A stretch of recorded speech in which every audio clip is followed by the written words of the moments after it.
Welcome to the Ebb and Glow podcast. I'm your host, Jenelle Tremblett, and I'm a firm believer that even when life doesn't go as planned, it is taking you exactly where you're meant to be. On this podcast, I'm here to help you finally release control of what you think you want and begin to just trust in the ebbs and flows of life. Each week, I will show you how to build that positive mindset, radiate with self-confidence, and cultivate an unshakable resilience. Let me prove to you that even when life ebbs, you will glow. Hello, everyone, and welcome to episode 102 with my guest, Anthony Gonzales. So Anthony is a good friend of mine that I've met through the podcasting world. And if you loved today's episode and you loved my chats with Anthony, I actually recorded with him back in the spring, I believe, at another episode about completely different topics. And as you'll find out, and as I just said, Anthony himself is also a podcaster. So I will also share his podcast in the show notes because honestly, one of my favorite podcasts to listen to. I've said to him since day one, I'm like, you have one of those podcast voice that is just so calming to listen to, but it's not like boring, obviously, which you'll learn in this episode, but it's just calming. And it's one of those voices that kind of catch your attention. You're like, I feel like this is someone that's talking of something important, of something of importance. And that's how I've always felt about Anthony. So today's episode with Anthony, I knew he would enjoy this one more because the last one we had, I was asking him a lot more personal questions, but this one was a lot more business talk and a lot about all of the career pivots and changes he has made in the last couple of years. So as you'll learn in the episode, pre-pandemic, Anthony was working as an office manager at Amazon, and obviously due to people not going into offices, his job kind of quickly became irrelevant. And so him being the ambitious person he is, realized that, okay, I need to kind of figure out what my next move is. And looking at his resume, he realized that a lot of his skill level was in customer service and sales. And even though he was good at it, he didn't really see that as a long-term career path. So he thought to himself, I need to make some serious changes. And so over the next course of the 2 years, he kind of went down a bunch of different paths, just like testing things out. And what I admire about Anthony is his willingness to take risk and then pivoting once it doesn't work. And because a lot of people, they aren't willing to take any risk and they don't like change. They'll sit in a job they hate. They'll sit in a relationship they hate. They'll keep living in a city that doesn't align with them because they're almost afraid to make that step.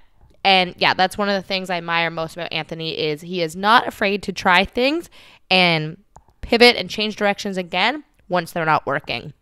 And what you'll hear from this episode of Anthony and his personal story is that you have to give him credit for being humble and knowing when to walk away and not having that arrogance to think that, oh, well, because I'm doing it, I'm going to be the best at it.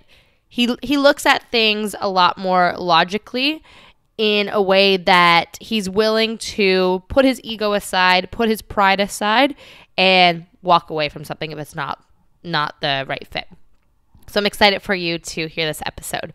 So obviously the ebbs that Anthony goes through is changing your mind and pivoting on ideas, the job changes, the taking financial risks to start a business, and just the figuring out and identifying your skills before you make that change. He's also soon kind of pivoting his entire podcast as well. So yeah, Anthony is just a umbrella of pivoting.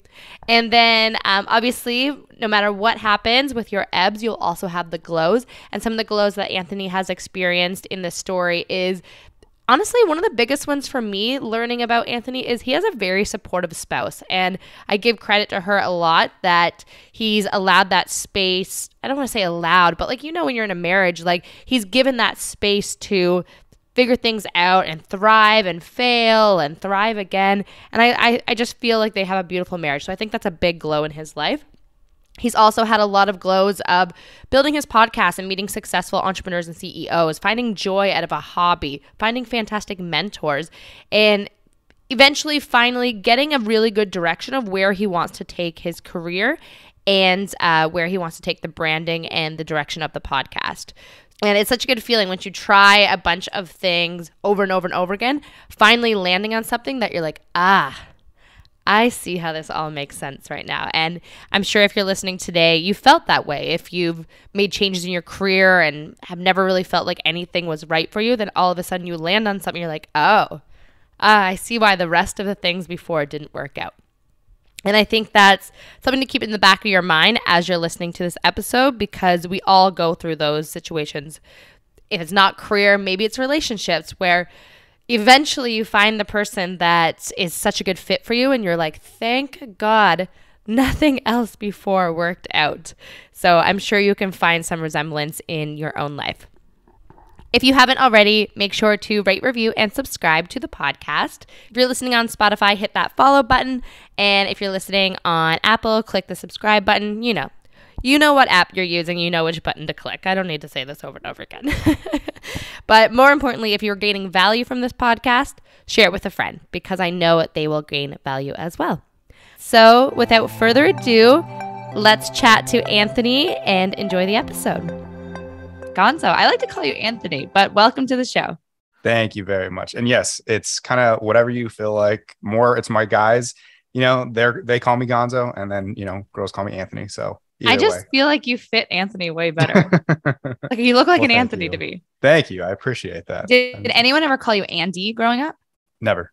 My name's like Tony or nothing? No. So my brother's the only one that calls me Tony, and my name is Steven. So that's the reason why.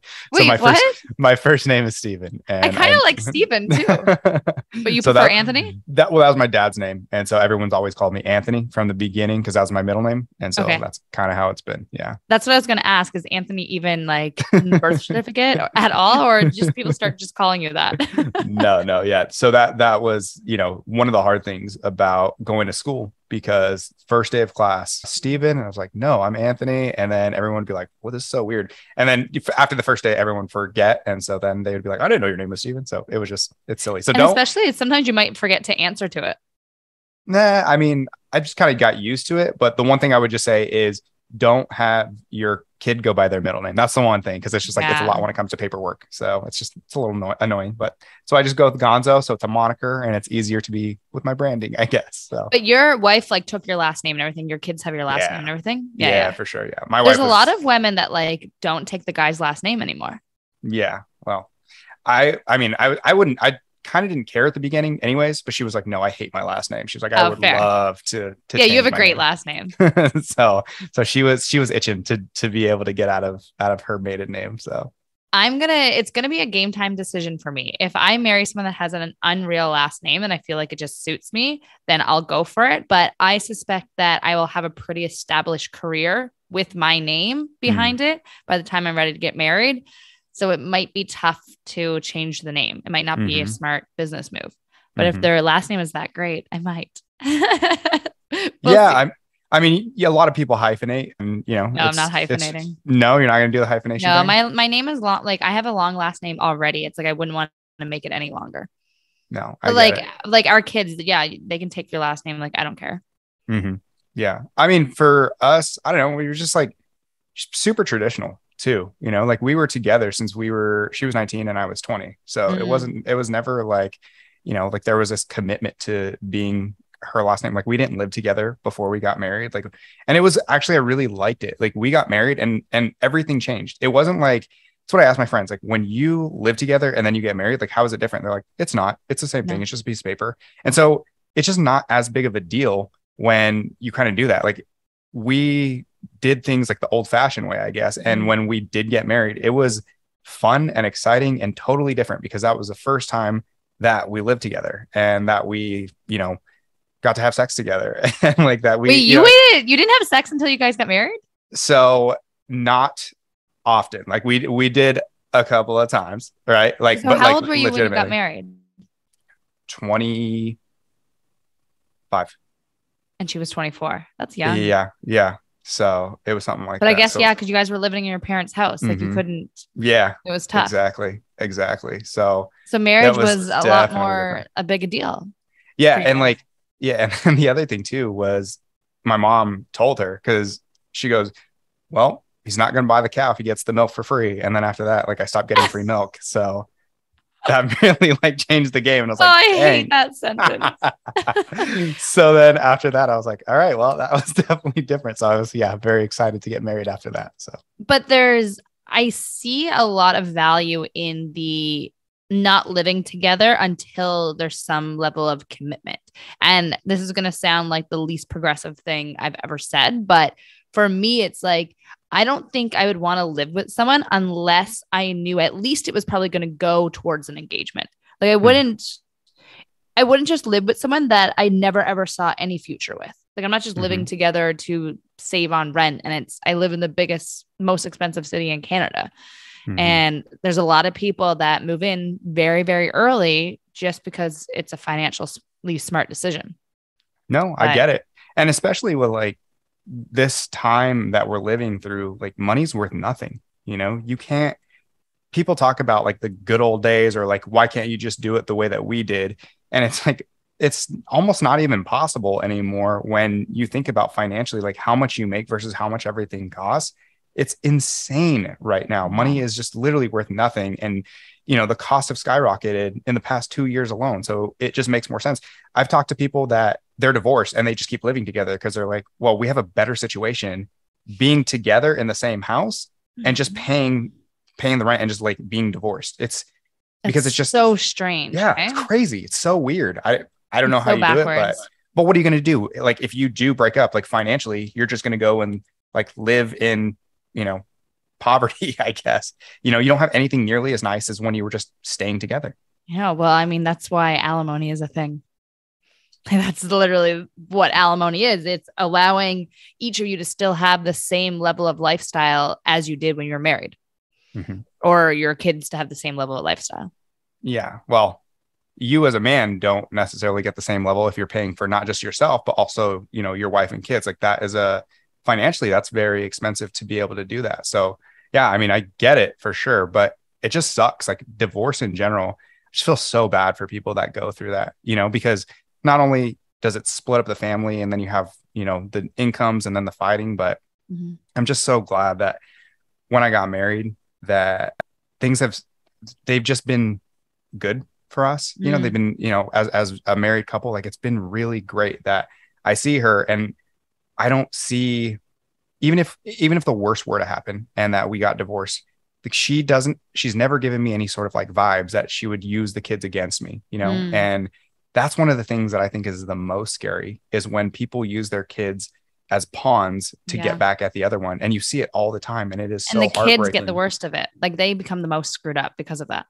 Absolutely. Absolutely. And it's just heartbreaking because right now it's like, I would probably, I'd suffer through, a lot to make sure that they stay happy and that they're protected and they're safe. And, a lot of people don't get that. A lot of people, there's so much, mental illness and abuse nowadays that it's so different and it's so hard. So yeah, I empathize with people that are going through those situations. I heard a quote recently that I'm really embodying lately. And it said, marry the person that you would want to go through a divorce with. And it sounds weird at first, but when you think about it, it's like, marry the person that communicates well, marry the person that if things go bad, they don't get ugly, and they fight fair. And they're not the type of people to use the kids as weapons or belittle your name afterwards, And I thought about that. And it's funny. I went through like all of my previous ex-boyfriends and I was like, who would I want to go through a divorce with? And some of them are so fantastic guys that I'm like, I like that would have been an amicable divorce. And there's others where I'm like, hell no, I could barely like date you lightly. And so it definitely puts all of my exes into two categories. And I'm watching that now in the dating world. Like, who would I want to go through a divorce with? One of the other things is like materialism, right? Like I know that I am I think I'm more materialistic than my wife is. Like she does not like to spend money on herself. She wants to spend it on other people, on the kids. Okay. And so, especially when you bring money into the environment, when it comes to divorce and like trying to get what you can, I mean, that's when it gets really ugly and really scary. So that's one thing you should definitely look out for too, is like how they manage money, how they handle money. And because I think that's a really big sign. That's one of the things that I look at the most. And I just think, wow, like she actually impresses me so much when I see the way that with her spending habits. It's never about herself. You know, she'll go to Target and she hates having to spend money. She's like, oh, I'll go get some shoes, and it'll be like, you know, very inexpensive ones. And I'm like, I don't care. You can get whatever you want. But you know, she's like, she doesn't like to spend money on that type of stuff. So but you're more the person that spends money. Oh yeah. I'm a shoe whore. Like I really like shoes in comparison. I'm not frugal by any means, but I'm not like a crazy big spender. But like, if I want something, I will have it. Like I don't say no ever. Yeah. Well, I'm also, it's nice to also be on the same page too as somebody, especially when it comes to finances and budgeting and stuff like that. So that always helps. So when you do eventually like get married, if you go down that route, if you want to go down that route, like, do you see yourself like combining finances and jumping both feet in the way, you know, a lot of people do, where it's, I'd want both. I would want my own money, but then also I would want like our money. I'd want both. Like I definitely would see it as like our household, and like we're working together as a partnership to be able to have and build and whatnot. But I'm smart enough to know that I wouldn't want to put all of my eggs in one basket. Like I think there's a lot of value in having your own investments and own savings accounts and spending accounts as well. One of my favorite podcasts is the PBD podcast, and it's run by this guy named Patrick Bet-David, and he runs this giant corporation that he just sold for like 9 figures, right? And I really respect his opinions. And so he was talking about divorce, and he was saying, you know, whatever you do, he does recommend a prenup. He says, and it's not that, he's saying that it's not that you think that you're going to change, but you can never control another person, how they're going to be in the future. So one thing is like, when you have that, it just kind of lays things out and makes it easier in the long run. So I just think that's very interesting, especially to take that perspective. Now, I literally have nothing, so I'm broke. So there's not really much to take, you know, but if I was coming in and I did have, you know, a house or something, like, like I definitely would probably protect myself with a prenup. I'm extremely pro prenup. And I was talking to a couple of guys recently about this, and they were shocked at my views on things. And I said, for me, a prenup it protects everything you had before coming into this relationship. So you don't, if like you have family assets or like whatever money you had before, even like your business, if you're incorporated or anything, or any savings and investment accounts, or even any potential things that you might have in a will for your parents, that protects you from all of that. So for me, it's like, I don't want all of a sudden, if I'm going through a divorce and I didn't have a prenup, to all of a sudden have my partner entitled to like my mom and dad's assets. Like, excuse me, like you have nothing to do with that. So when I was talking to these guys, I think they were really shocked at how progressive I was about prenups. Yeah. And I think it's smart, especially when you have something. I think the people that have a lot of money, like the amount of divorce that those people go through, it would be absolutely insanity I just don't understand how they don't get one, where they're like millionaires and they have these companies. Like you said, there was a guy on YouTube named Kevin Samuels, and literally all he would do is he would just ask women, like, what do you want? Tell me like what you want. And they would just, they would come in saying one thing, but at the end of the day, it was, you want a guy to make over 6 figures that a lot of time is tall, but can provide for you to not have to work. They wanted to have the option to work if they wanted to, but they didn't want to be the one that was responsible. And so that was overwhelmingly what women would say. So it was very interesting that the way that those conversations would take place, because it's like, wow, like if you don't think money is important in relationships, like they will tell you like that it 100% is. So if you're not making money, that's why I think it's so important with like podcasting, why I'm kind of making the shift into finances and talking more about money and how to increase your income and how to do it in a tangible way, as opposed to what I'm doing right now. So, because I'm realizing like how important it is to be financially, stable, if not independent.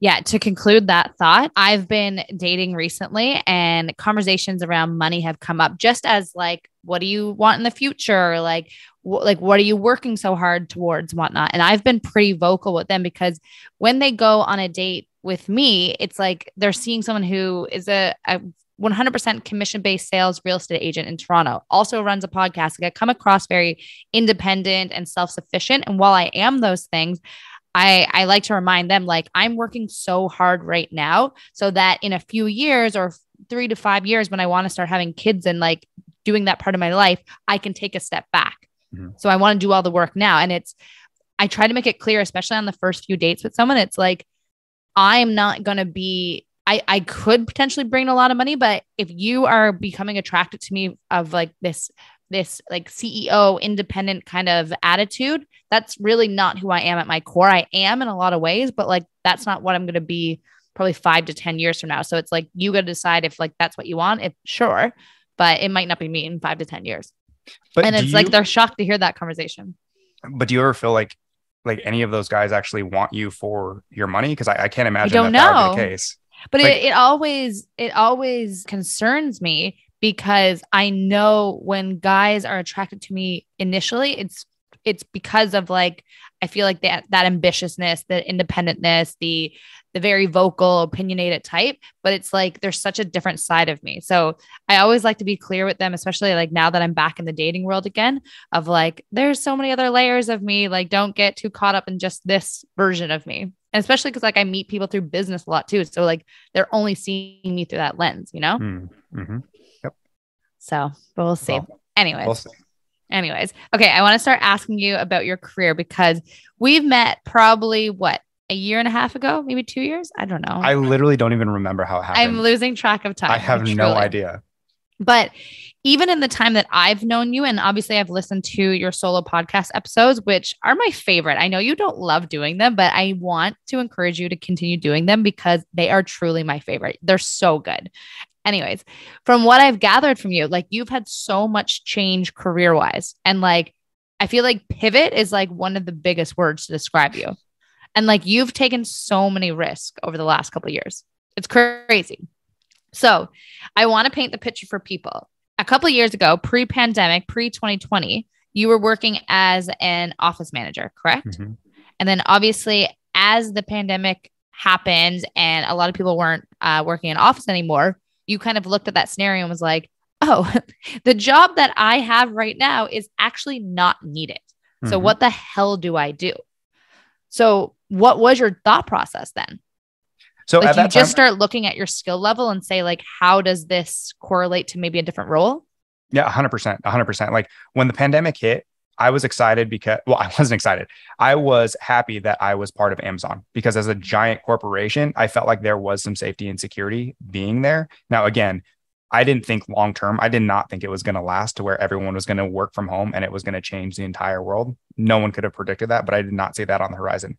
But one thing that I did recognize was that I wanted to increase my skills and my understanding of business to be able to provide more in the market and raise my income. That was my primary thinking. Now, so you were looking at your skill set and you're like, if I want to grow my income in the future, yep, I have to go become better at something or yep, learn something more to be a better asset to this company. 100%. Yeah. And because I looked at my history and it was more customer service and a little bit of sales, but I don't want to do that long term to where you just sit in an office and you just do cold calls or, you know, a call center. Like that's soul crushing to me, you know? And so one of the first things that I wanted to do was I wanted to do a podcast to where I could talk to successful people and I could start understanding the difference between them and myself. And so I started out and the podcast was just so hard for me to pin down exactly what I wanted, which is why there was so much change at the beginning. And then over time, I've pivoted so much because I'm just really trying to find that perfect fit, the thing that I'm best at. The one thing that I can confidently say is I'm pretty good at interviewing people and having good conversations, especially with business-minded people, because that's something I'm passionate about. So I can usually get a pretty good interview, even if they do those all the time. And oftentimes we'll turn off the camera and we'll say, hey, that was really good. You did, you know, and so that's encouraging. And the thing I look for in every interview is for them to say, yeah, that's a good question. That like always. It's the best, hey? Oh, it's the best, especially with people that podcast all the time. So that means a lot to me. But as things progressed throughout the pandemic, I just kept trying to find, okay, what am I going to do? Digital marketing, this looks like something that can be very beneficial to a lot of people, kind of try to go down that route. And one of the things I learned is I have a mind for business, but at the same time, I don't think that I'm a number one. I think I'm better as a number two or a number three. Had that conversation before. To drive somebody else's business, because if you give me directions, I'm great. I can go out there and I can really Mm. help somebody. And I like that. Like, I don't necessarily want that responsibility of, managing other people and being in charge and responsible for their lives. And that's a lot. And that's a certain kind of person, especially because I have so much value on my family while they're young and an emphasis on trying to be there. And Mhm. so running a company, it takes so much time out of that. But, I think there was some learning curves in there. I had to figure that on my own. So, I invest in this business and I realized, okay, you know what, this is not really what suits me the best, but there's still something there. I still want to keep working and figuring it out. And this So is the digital marketing company that you started. that's right. Yeah, So that's what right. piqued your interest to want to start it in the beginning? I knew I wanted to help people, and I absolutely do. But I mean, if you say help people, like go be a nurse. No, because I want to help people make money. Like, Okay. That's my main thing. I want to help people Okay. make money. I want their business to grow. That makes me excited to make a difference because, especially financially, you can see the difference in numbers. And so if I come in and I start working and your numbers go up, well, obviously I was responsible for that. So that's exciting to me. That's why it started. You initially thought digital marketing because let me go help people who are so good at what they do, find more clients, find more business. Because a lot of people, I mean, I'm a real estate agent. So even though I have the marketing background, there's a lot of value in people doing digital marketing for real estate agents because why don't you as a real estate agent just go be a real estate agent while I bring you more clients? So you wanted to do that for med spas, correct? Absolutely. Yes, that's correct.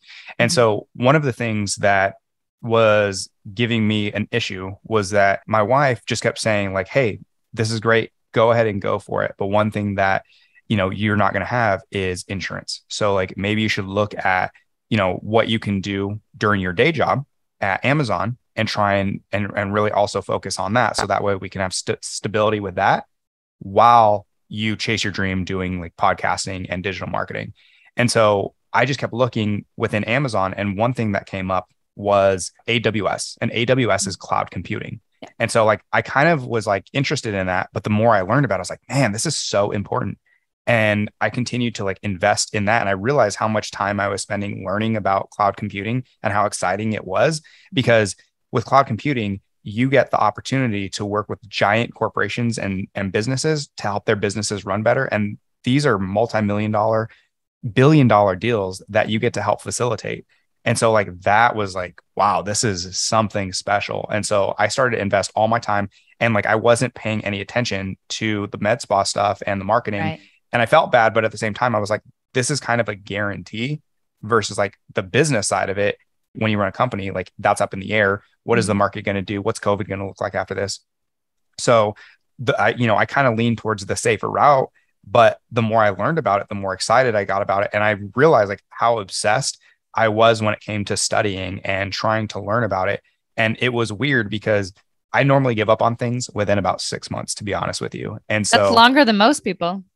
But this one, I kept doing it. It's been over a year, and like, I'll study as long as my days will be. I'll still keep going in 3 or 4 hours of studying afterwards to try and grow and learn.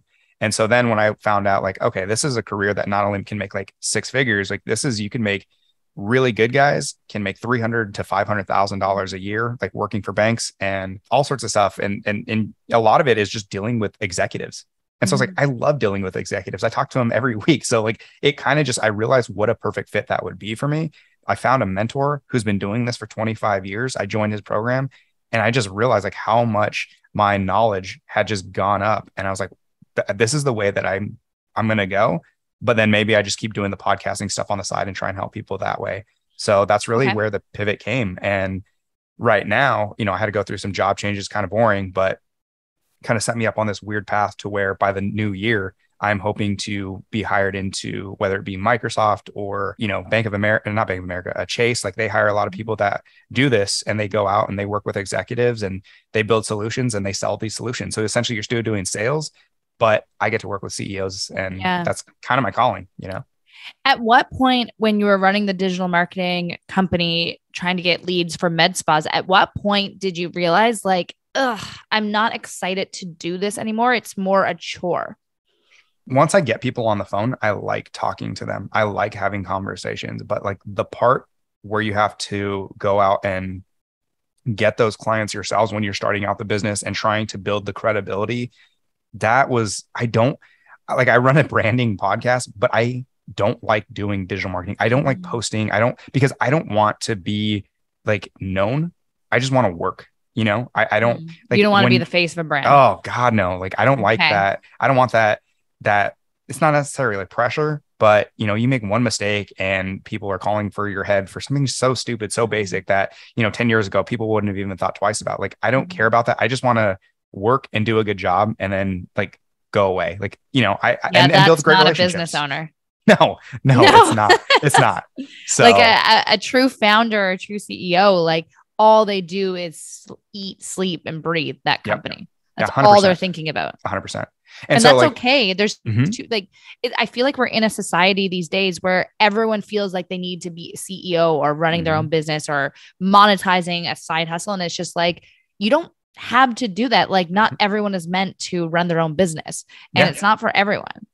No, but I'm just happy that my wife was so cool with us being like, yeah, like, let's invest this money. You can try it out. And I told her, I said, like, I promise you, this is the last thing that I'm going to really invest in, and like the last business thing that I'm going to try, but I just really want to try it. And I got that opportunity, and I just found out like, this is not for me. Like, this is, doing this is not necessarily for me. I think I can do other things to generate revenue outside if that's really the thing. But like, when it comes to helping people, like the podcast, I feel like I have a greater impact because I get to talk to people and I get to, it's infinitely scalable, and, you can just do so much with your own podcast, and that's your voice. No one can really take that away from you. And that's what I love about podcasting. And there's so much about it, but I'm going to do a solo episode. And really, I just want to talk about, the obsession that a guy like Mr. Beast has. Now, I don't know. Are you familiar? Yes.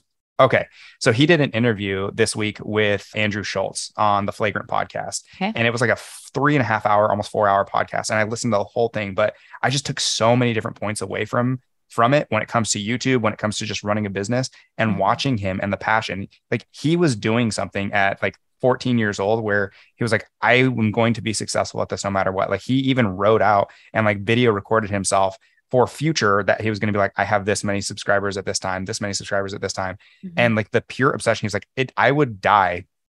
He's like, I don't care. I'm going to die if that's what it takes. Like, and he was 100% serious. And the other thing too, is like the criticism that you get when you get to a certain level and you're the face of it. Like, I don't like that. And it bothers me. And he was just like, yeah, I don't care. Like, and he's a guy who literally like gives away money for a living. Yeah. And for him to get hate, like, it's like, like, he had such a great saying where he was like, yeah, you're always going to, get criticism. And if you're not, like, nobody knows about you, nobody cares about you. Otherwise, so it's like, oh man, that's so hard for me to go down that path. But it was just so interesting. So I'm going to do an interview, a podcast solo episode about that, because I just got so much value from it. And just watching people that are successful. Like, I just love talking about that and the lessons that you can get. So what type of money and time investment did you put into building out that digital marketing company? And where does it stand right now?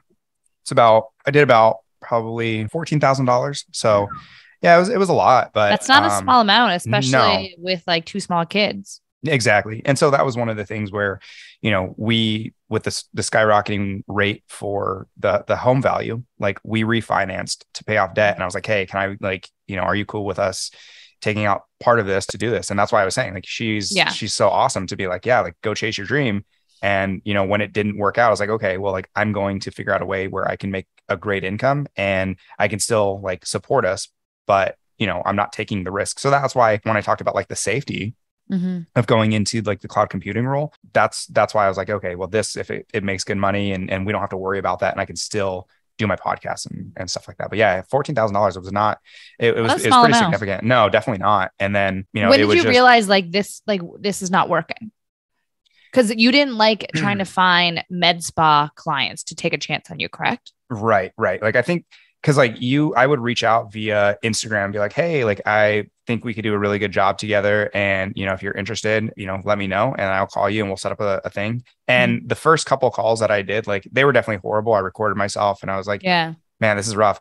But things did like start getting better over time where I was like, okay, like, I'm more confident in talking about what it is that I do, the service I provide. And so like, I think had I like really stuck to it and like put everything into it, I think I could have been successful at it, like, without a doubt. But it was just like, I just fell out of love with it, because it's like, when you don't see success within the first, I don't know, 3-4 months, it's hard. It's really hard to be like, yeah, like I believe you. there's no light at the end of the tunnel versus, and this is a program that I signed up for to where, other people were being wildly successful, like even running like a free trial for somebody. Like I couldn't even get people to do that. And I was like, man, like, what is the deal? I don't know if it's like my pitch or whatever, but it's just like, if I can't even do that, like, it's just hard. It's just not something that like I'm passionate about enough that it was worth my time and investment, where I can go and get into cloud computing and know that I guaranteed I'm going to be making 120 and I can support the family and working for a great company with benefits and everything else. So as you're making the switch into cloud computing, what role is that as a title? So what kind of, like, you say you're doing tons and tons of hours of researching and learning, like, are you doing a course or like, what are you doing? So it would be a solution architect or an enterprise architect. So you'd work with companies like Walmart or Netflix, and you would figure out what infrastructure they need in order to make sure that they're up and running and that they're saving as much money as possible, where they can cut costs. So with cloud computing, it's computer networking is really what it is. I know what it is. Don't worry. Okay. I'm sorry. I didn't know what your audience but explain it for the rest of the audience. I know a few solution architects. So yes, I'm familiar.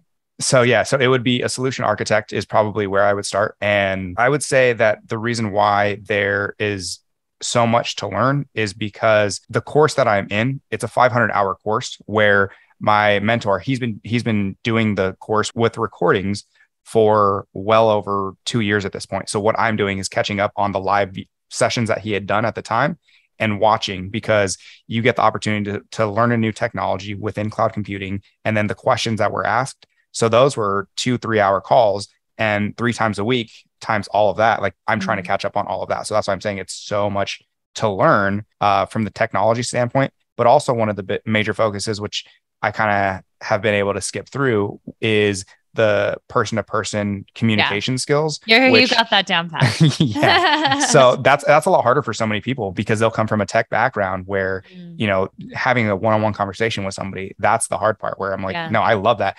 And that's one of the things too, where I need to be around people, like that gives me energy to be able to have conversations. Yeah. You're a true extrovert. 100%. Now, how does that work within Amazon? Are they supporting that career change? So Amazon has been great in the sense that I have been able to get reimbursements for anything that I paid for, because they pay for schooling 100%. Yeah.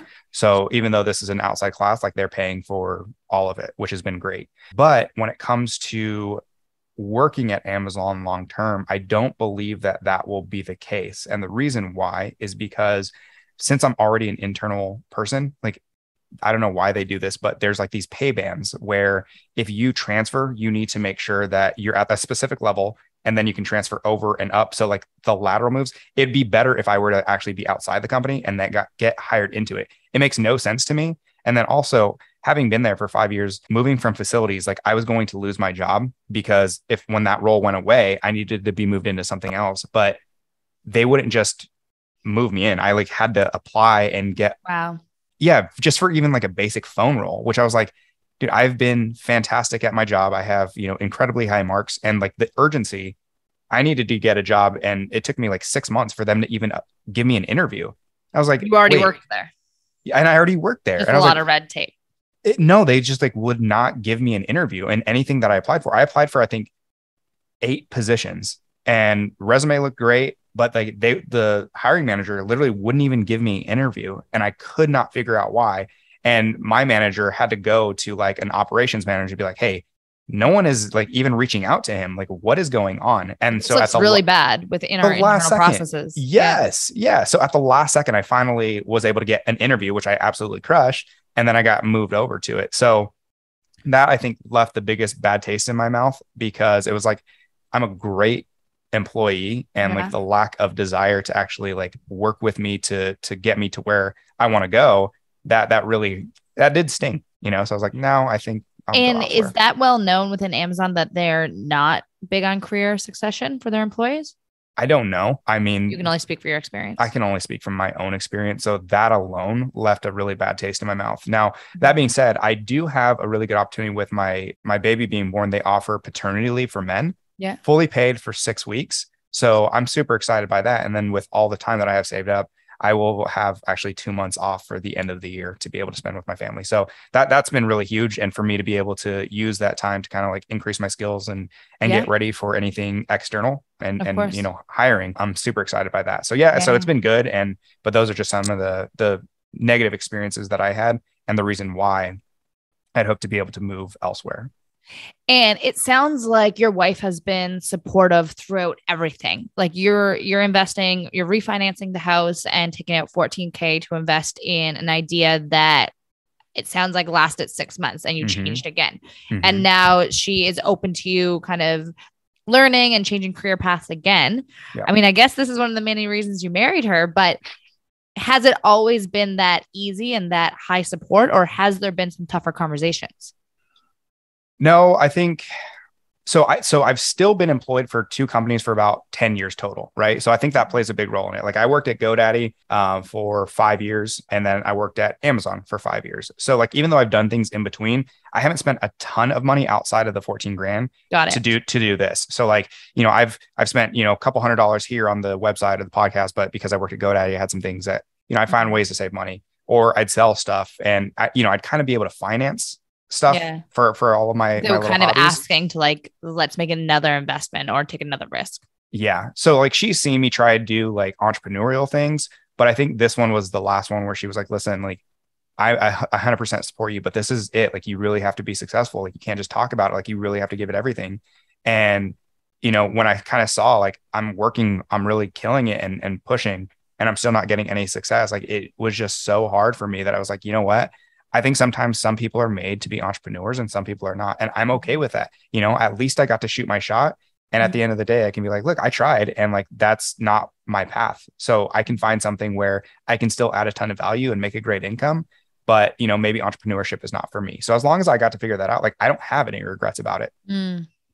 There's so many people that will keep beating a dead horse, though. They'll keep throwing money and time into an idea that the writing is on the wall. You know, so it takes a lot of courage to be humble enough to say, hey, this wasn't the move. This wasn't the best idea for me.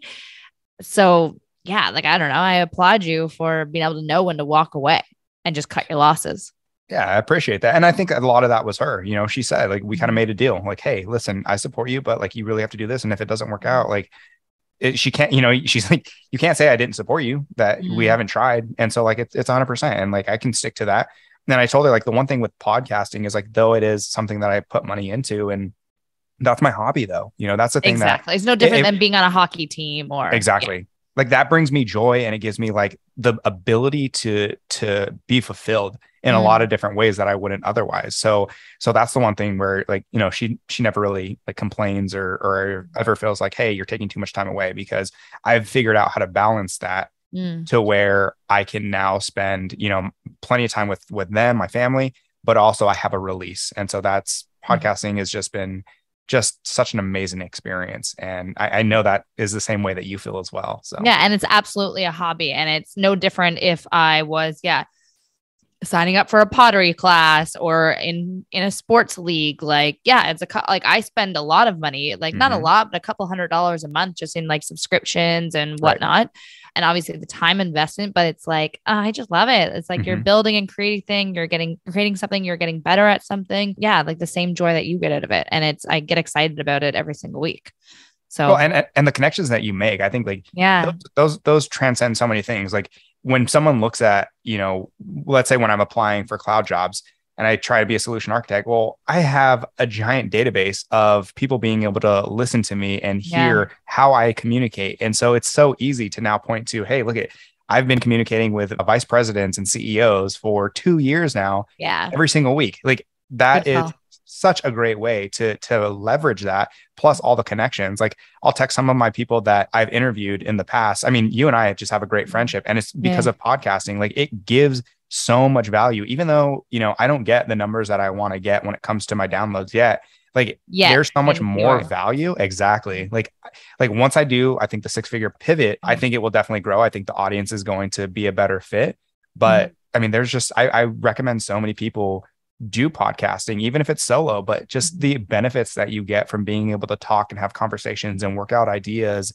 it's so beneficial to so many people. And even if it's not like wildly successful and you're not Joe Rogan, who cares? Does it bring value to your life? And are you happy? Does it give you fulfillment? Like that's how I see it. So I love it. And I'm such a huge advocate for it. We've talked so extensively about like podcasting, just like together, and about like how many changes you've made and what route you should go and what you should do to build the podcast and get more downloads. And one of the things that I've always said to you is during your intro and how you would explain the cost of success, but then you would talk about digital marketing. I always told you there was a disconnect. And I'm like, I hear so much passion in your voice when you say the sentence, like change your family tree. And I always said this to you, but then you'd go and be like, hey, like, here's the best, here's an expert on SEO. And I'm like, there's such a disconnect. I'm like, you need to find how to match those. And I feel like with this new change in branding and direction of where you're taking the podcast, I feel like you've married them. Mm-hmm. You feel that way? I definitely feel that way. And I want you to take this as a compliment. Like I don't listen to the people that I care about for a very long time. So my wife will tell me the same things over and over. And then like a stranger will tell me, and I just like, oh, that makes so much sense. And she's like, I've been telling you. So yes, you've been doing the same thing, telling me this. And it just takes me so long. And I'll text you and I'll be like, hey, by the way, like, this was a really good point, but it'll be like months after you tell me, like, tell me that's true. Right. That's true. So I'm like, right. I told you this 6 months ago to make that change. So like, I'm just so hard headed and like, I'm slow because I'm like, no, I want to make sure that like I give this the chance that it takes. Like, I want to make sure that I've exhausted every opportunity and option. And then when it's like, okay, like it's time to pivot, let's do this. So like, I'm a little bit slower on the change, but like, so you're 100% correct. Like, but when you're ready to change, you're going all in. Exactly. Like you're not begrudgingly changing it. No. And because I just want to make sure that it's the right change and that like I'm not just wasting time doing it. Like I want to make sure it sounds good and it looks good. And so, one of the things that I was really hoping for was to be able to get the cloud architect job because I have that extra income to invest more heavily into the podcast, the art, the intro, like the clips. I jumped on a call the other day and he is the head of this, like it's called Kitcaster, and they do guest bookings, but they're really growing and they're adding so many different features to their site. And so now he was offering to do like some of my old episodes to like come and turn that content into shareable clips and go through. And so like, he has been really great with me. He's like, no, I'll do it for you for free. And I was like, wow. Like, and if I really go in, that's a great investment for you. Cause you always say that's the part you hate the most of like creating this like marketing material. Yeah. Like you need to hire someone to do it. 100%. And like, that was the one good thing too, of like having interviewed so many people in marketing. Like I have a giant stable of people that I can reach out to do that. But again, it's financially, like if I had the money, like that's the only reason I really want to monetize the podcast is literally to grow the podcast and like hire people to do the stuff that I don't want to do. It'd be cool to make money from it. But again, that's like, I don't really necessarily like feel like I need money. Like I'm not, I know I said I was materialistic, but like I've kind of gotten to the point where it's like I have a house and I have a car and like, I don't like, it's not my priority anymore. I always wanted to make like $1 million early on and grow this successful thing. But like now, like I don't care about money enough. I just want to use it as a tool to build my stuff. So that's more how I see it now. Yeah. I'm so money hungry. That's where we're different. You? Oh, I'm so ambitious. You know that. I'm so I know you're ambitious, but like, what do you want out of it though? Like, cause I assume you want to live in, an affordable place, which is gorgeous, but like what do you want to do? But I'm not very materialistic. It's more just the freedom. Yeah.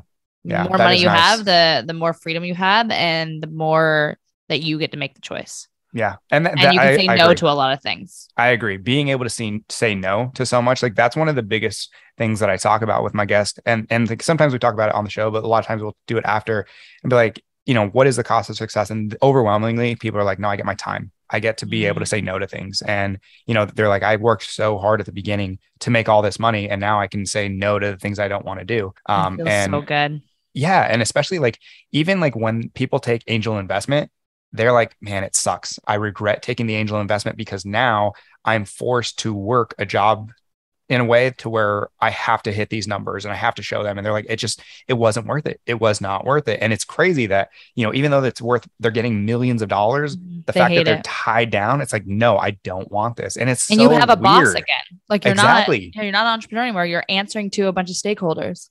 Yeah. So like money comes differently. And it's so interesting to recognize that and learn that it's like more important to just be able to have this income to where you're not relying on anybody else and you can do what you want to do. Okay. Last couple of questions for you. Obviously, you have interviewed so many fantastic and intelligent people on your podcast. A lot of successful entrepreneurs, a lot of successful corporate employees as well. And ultimately, they understand what success looks like. Mm-hmm. What are some main things that you've taken into your daily life of maybe like golden nuggets or just the ways they think or just, like what are some things at top of mind that you've learned that have inspired you the most through all of the interviews you've done? This is where you say, great question. That's a great question, Jenelle. That was so good. And I really didn't think about this. So no, I think we kind of addressed it a little bit where, I'll ask them like, what is the cost of success to you? And like the value that rich people place on time is so much different than what like broke people place on time, because it's like, oh, I can just work another job or I can do this. And then, the amount of time that is spent in front of a TV screen or just doing nothing, just being on your phone. Whereas people that are successful, like, again, I talk about that interview on Mr. Beast and that one just was so amazing because he was talking about dating and he was saying like, I don't want to date somebody unless like they're the perfect fit, because if I'm going to go to dinner with them and just kind of like waste time for an hour, he's like, that's $100,000 that I just missed out on. Like he Great has point. it down to the like hour, how much money he is losing. And how much time like that means to him. And so again, it's incredible to me, like the amount of value people place on their time once they start making like a lot of money and they start realizing like money is something that you can make over and over again, but like time is far more valuable because you can never get it back. How do you bring that now into your life?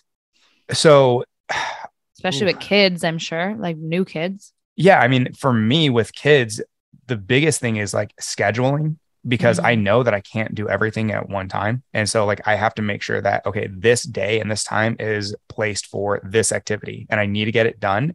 Otherwise, like, it's like a budget. Like once you're out of it, like that's it. You don't have any more. So me getting a planner has really helped me to be more productive and successful when it comes to like studying for cloud or doing anything else that needs to get done. Just literally just using a planner. And then you also reach your goals more when you write them down. And everyone talks about that, but like the amount of people that actually do it, it's so far and few between.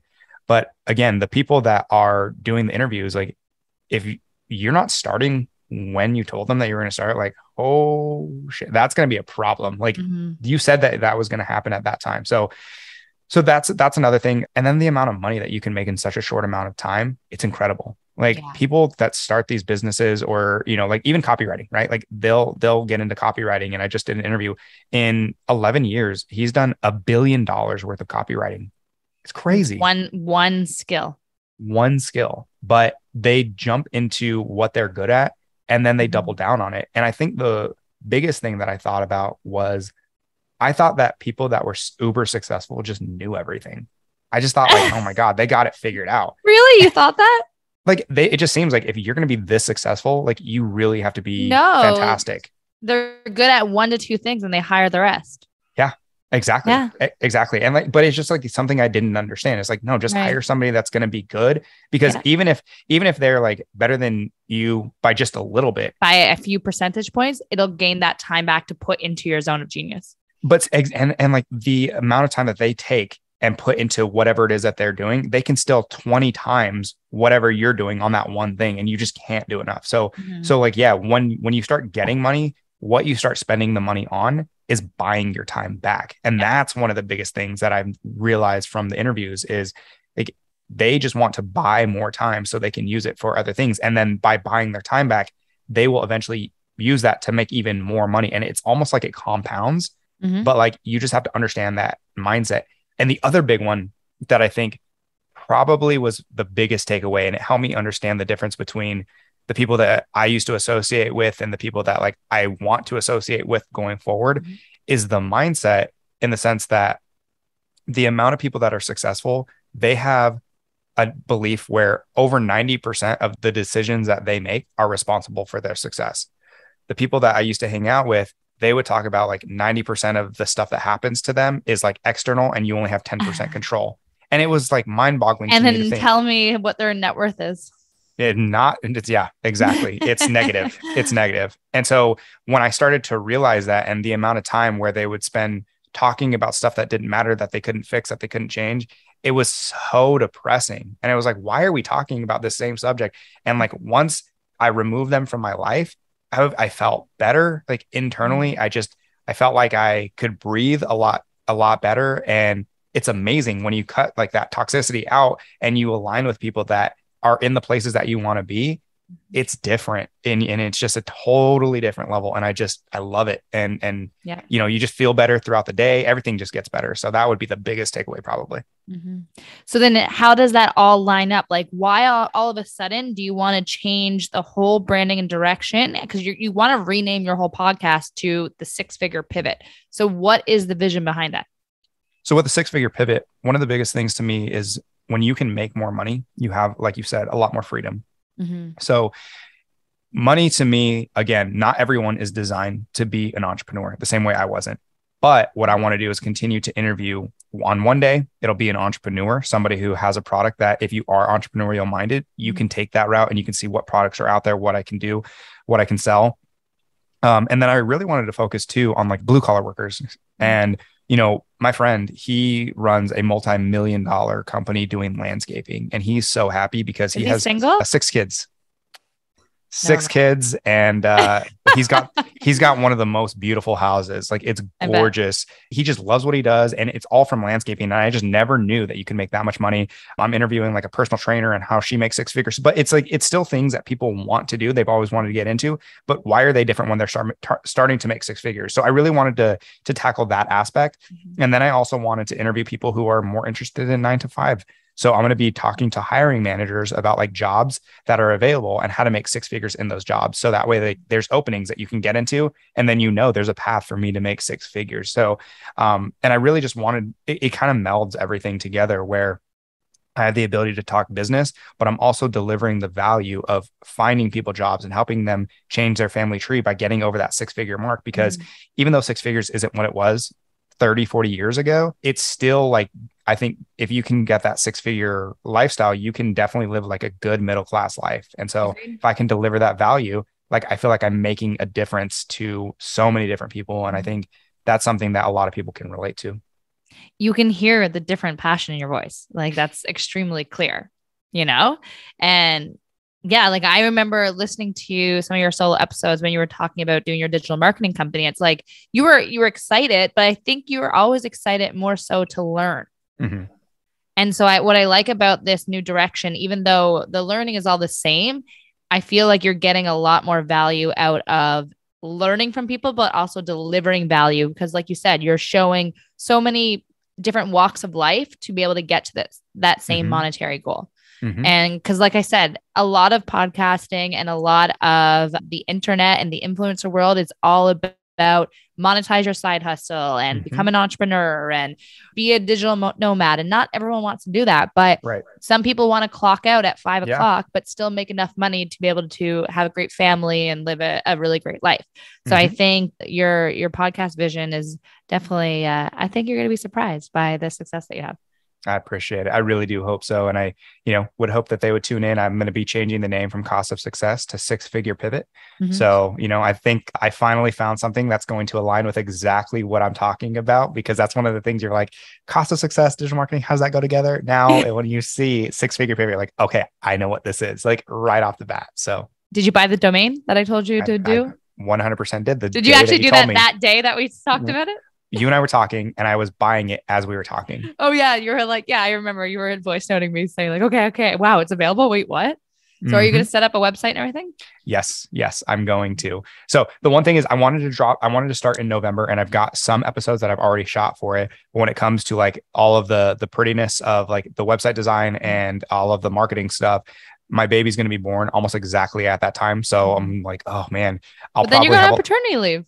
Exactly. Well, I still have 3 kids. So like, it's not like I don't have time to start taking care of themselves eventually.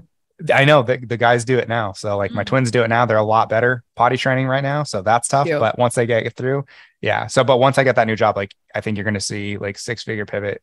You're gonna be like, that's a pretty good site. This is, you're actually really spending money into, marketing this. And yeah, it's going to be. I spent a bunch of money at the beginning. And I think, like I said, too, I think it's definitely a big key to the growth. And mind you, it's like, I'm just shy of 10K total downloads. It's definitely hasn't blown up, but it's gradually grown. But I think when you put some time and money into the look of something, I think people take it a little bit more seriously. Yeah. And you had like this really great point, which you had said early on, where you were talking about having an advertiser on there, which was a Fiverr. And I always remember this. And you were saying like, it just adds a little bit more credibility to it. And I was having a conversation, like I said the other day, about that guy from Kitcaster. And he was saying, once you get some ad sponsors on there, like it does, he's like, I don't know why, but people, their numbers go way up. So God, Jenelle, she knows everything. Yeah. Well, I have a marketing background, remember? So that's what I did for many, many, many years. So, and I live and breathe social media all day long. So, but yeah. Okay. I am going to start concluding it now, even though I said that 10 minutes ago. Last but not least, out of everything that you've been through in the last couple of years, what's a piece of advice that you want to leave the audience with if they're going through some of the same things that you've been through in the last couple of years? That's a good question right there. No, I really don't mock me. No. That really is a good question, because I am not good at giving advice. So thinking about what I would do. What would you say to yourself 2 years ago if they could see you now?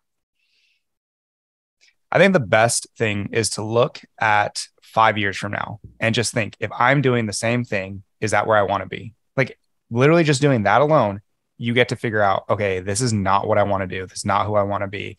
This is not the road that I want to go down.